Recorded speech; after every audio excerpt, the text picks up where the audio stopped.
लक्ष्मण, सबसे पहले मैं आपसे जानना चाहता हूं, आप क्यों चाहते हैं कि सीमा भाई भाभी हो गई है, अब तो उसको रघुपुरा और भारत में ही रहना चाहिए? आपको नहीं लगता ये आपके रघुपुरा के लिए एक रिस्क भी हो सकता है? नमस्कार सर। नमस्कार। नमस्कार सर। नमस्कार, बोलिए लक्ष्मण जी, सवाल का जवाब दीजिए। आपको नहीं लगता है रिस्क हो सकता है आपके लिए? सर, इसमें हमारी जांच एजेंसियों का मामला है जी, और भारत देश का मामला है। इसमें जो जांच है वो सही बैठती है जांच, तो इन्हें दिया जाए। अन्यथा अगर पाकिस्तान ने भेजा जाता है, जैसी पाकिस्तान से इनपुट मिल रही है उसमें यही आ रहा है सामने कि वो दे रहे हैं इन्हें धमकी के आपको मार दिया जाएगा। फिर इधर सीमा हैदर भी यही बोल रही है कि मुझे वहाँ जान का खतरा है अगर मुझे पाकिस्तान भेजा गया तो आपको लगता है कि अगर पाकिस्तान भेजा जाएगा तो उसकी जान का खतरा है, इसलिए उसे नहीं भेजा जाना चाहिए, आपका ये मानना है? हाँ जी, अगर जांच में सही बैठती है तो फिर इन्हें यही रहना दिया जाए। जो इन पे धारा लगती है उसके, हमारे जो सीमा में प्रवेश करा है इन्होंने इलीगल तरीके से बिना वीजा के, तो उसकी जो धारा है उन्हें फिर वो सजा दी जाए अपनी जेल में ही। वो न्यायालय के ऊपर, न्यायालय क्या सजा देती है। बट लेकिन आप ये मानते हैं उनकी जान का खतरा है, इसलिए पाकिस्तान को नहीं भेजा जाना चाहिए? हाँ जी, ये तो वो खुद बोल रही है इस चीज को, और जैसी वहाँ से दिखा रहे हैं, जैसी वहाँ से धमकियां मिल रही हैं, तो उसमें कुछ ना कुछ तो गलत होने का डर है कहीं पे भी। रघुपुरा के लोग क्या सोचते हैं, क्या मानते हैं? सीमा हैदर को मन से भाभी मान रहे हैं रघुपुरा की, सचिन की पत्नी मान रहे हैं? तो कुछ लोग ये मान रहे हैं कि हाँ, सीमा हैदर को भाभी बोल रहे हैं, कुछ अलग बोल रहे हैं। इसमें यही है कि सबसे पहले तो हमारे देश है, ये कोई वैसे नहीं है, देश है। इसमें सभी जांच हमारी जो ATS कंपनी जांच कर रही है एजेंसी, वो जांच सही हो में, उसके बाद में ये है कहाँ तक ये सही है। तो अगर सही है तो इन्हें फिर इंडिया ही रहने दिया जाए।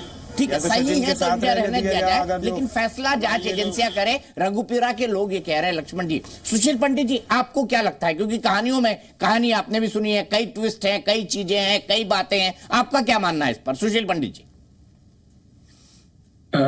नमस्कार दीपक जी, आपके दर्शकों को भी नमस्कार। मुझे लगता है कि इसमें अभी गहरी जांच की बहुत गुंजाइश है।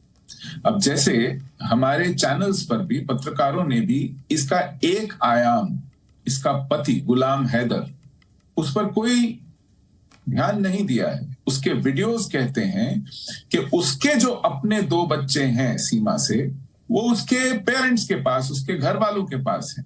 सीमा कहती है कि वो 4 बच्चों को लेकर के आ गई है यहाँ, जिसमें 2 गुलाम हैदर के पिछली पत्नी के बच्चे इसके साथ हैं और इसके अपने 2 बच्चे हैं। तो ये कहीं फिट नहीं बैठता है। इन बातों की पुष्टि के लिए गुलाम हैदर का DNA मंगवाया जाए, देखा जाए कि कौन सच बोल रहा है, कौन झूठ बोल रहा है, और इसकी बहुत गहन जांच होनी आवश्यक है। और गहन जांच के बाद भी जो उल्लंघन के मामले बनते हैं नियम कानून के, वो भी लगे। भारत की सुरक्षा सर्वोपरि हो। मैं इस बात से इंकार नहीं करता कि अगर सीमा जो कह रही है वो सच है, तो पाकिस्तान लौटने पर उसकी जान को खतरा हो सकता है, और वो भी कहीं ना कहीं उस पर विचार होना चाहिए। लेकिन इस पर भारत की सुरक्षा और भारत के कानून और उसकी व्यवस्था, इसके साथ समझौता नहीं हो सकता। वो सबसे पहले आनी चाहिए प्राथमिकता में, उसके बाद कोई और इस विषय में कार्रवाई हो या इस विषय में किसी और बात को विशेषता दी जाए। मैं समझ रहा हूं आपकी बात। आपको क्या लगता है कौन कौन से केसेस टेक्निकली सीमा पर बनते हैं? देखिए, सबसे पहले तो पासपोर्ट अधिनियम का उल्लंघन है कि आप बिना वीजा के, बिना किसी सही यात्रा पत्र के, पासपोर्ट के आप भारत में प्रवेश किए हैं। और दूसरी बात, इस प्रवेश को छुपाए रखे हैं आप। इसके अलावा इन्होंने अब तक जो कहा है उसमें क्या क्या झूठ कहा है और कितना सच है, वो जांच के बाद पता चलेगा। और अगर इन्होंने यहां आने के बाद कोई अपराध किया है, चाहे वो फॉरेन एक्सचेंज का अपराध हो, चाहे वो एविडेंस नष्ट करने का, साक्ष्य मिटाने का, इनमें बहुत से ऐसे धाराएं लग सकती हैं जो अपराध सामने आने पर तय होंगी। लेकिन मोटे तौर पर मुझे अभी लगता है कि यही बातें हैं, लेकिन इसमें गहन जांच की आवश्यकता है। सबसे पहले तो लगता है कि कोताही हुई है। अगर ये मार्ग इतना सहज है, इतना आसान है कि कोई भी घुस आए और यहां महीनों कहीं पड़ा रहे और किसी को पता ना चले, तो सुरक्षा तंत्र की एक बड़ी खामी को उजागर किया है इस पूरे किस्से ने। मैं आगे उसी पॉइंट पर आऊंगा। रघुपुरा के लक्ष्मण से पूछते हैं। लक्ष्मण जी, आपको बताइए, आपको कहानी में कोई झोल नजर आता है? विजय शंकर तिवारी जी विश्व हिंदू परिषद के हमारे साथ जुड़ रहे हैं। जी सर, आपको कोई झोल नजर आता है? आपको लगता है कहीं पे कि कहानी कन्विंसिंग नहीं लग रही है? जैसे दुबई से वो काठमांडू गई, अब कराची से दुबई, दुबई से काठमांडू, काठमांडू से वो पहुंच गई ग्रेटर नोएडा। आपको लगता है कहानी में कहीं कोई चीजें हैं जो हजम नहीं हो रही, गले नहीं उतर रही?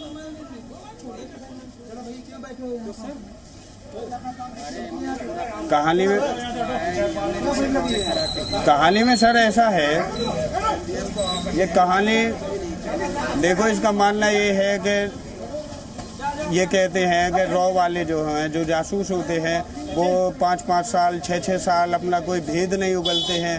तो इसमें गहनता जांच का विषय तो जरूर है सर, इसमें जांच जरूर होनी चाहिए। जो भी है हमारी भारत देश की जो भी जांच होती है वो जांच जरूर कराए। इसमें जांच वाला विषय तो सर्वोपरि है, प्रथम होनी चाहिए जांच। तो इसमें ये दिक्कत तो है ही सर के इन्होंने जो आने का काम करा है वो ये बेशक से अपनी मोहब्बत में आई हो, मगर ये आई तो गलत ही तरीके से है ना सर। ये तरीका तो इनका गलत है।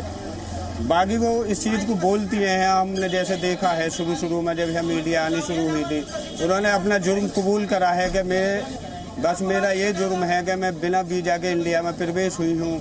इसकी जो भी मुझे सज़ा दें न्यायालय में, सज़ा को वो कबूल करती है कि जो भी सज़ा मुझे मिलेगी मैं उसे कबूल करती हूँ, मगर मुझे पाकिस्तान न भेजा जाए।